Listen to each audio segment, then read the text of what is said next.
మహాభారత యుద్ధం ద్వాపర యుగానికి చివరి పేజీ. కానీ అక్కడే మానవ జీవితం యొక్క నైతిక విలువలను ఉపదేశించిన గీత రచన జరిగింది.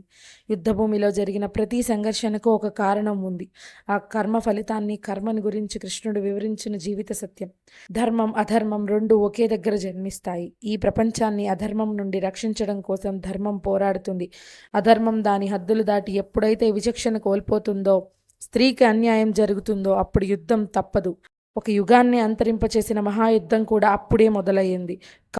కౌరవ సభలో ధర్మవేత్తల సమక్షంలో ఒక స్త్రీకి జరిగిన అవమానానికి బదులుగా స్త్రీ విలువలను వివరిస్తూ ధర్మాన్ని స్థాపించడం కోసం జరిగిన కురుక్షేత్ర యుద్ధం. యత కృష్ణస్తతో ధర్మం యతో ధర్మస్తతో జయ. కృష్ణుడు ఉన్నవైపే ధర్మం ఉంటుంది, ధర్మం ఉన్నవైపే విజయం తప్పక లభిస్తుంది అంటారు.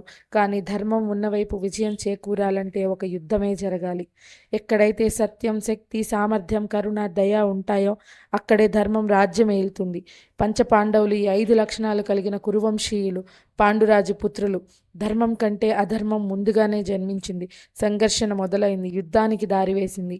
అన్యాయం, వంచన, ఇంకా స్త్రీకి జరిగే అవమానం ఇవి అధర్మాలైతే సహజంగా అధర్మ భావాలు కలిగిన కౌరవులు అంటే ధృతరాష్ట్రపుత్రులు పాండుపుత్రుల మీద పెంచుకున్న పగ వారిని మరిన్ని అధర్మాలు చేసేలా చేసింది. వారు విచక్షణ కోల్పోయి చేసిన పనులు, అధర్మ మార్గాలు యుద్ధానికి వేసిన తొలిమెట్లు.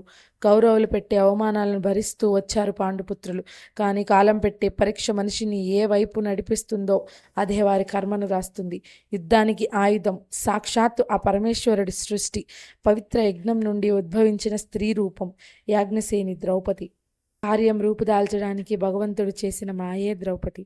ఎంత మాయ అయినా మానవ రూపం ధరించిన తరువాత ప్రేమ, కరుణ, వాత్సల్యం లాంటి బంధాలతో కట్టివేస్తాడు దేవుడు. మనిషి తన ప్రేమ, సహనం కోల్పోయి అవమానాలను భరించాల్సి వస్తుంది. కానీ దానికి ప్రతీకారం తీర్చుకోవాలి అనుకుంటే యుద్ధం తప్పక జరుగుతుంది. యజ్ఞవేదిక నుండి జన్మించిన ధర్మానికి ఆయుధమైన ద్రౌపది జీవితం చాలా మలుపులు తిరుగుతుంది. తను ఎలాంటి కష్ట పరిస్థితులను ఎదుర్కొంటుంది, ఇంతటి ధర్మయుద్ధానికి దారి తీసేంతటి అవమానం ఆమెకి ఎలా జరుగుతుంది అని తెలుసుకోవాలి అంటే ద్రౌపది జీవితం గురించి మనం తెలుసుకోవాలి.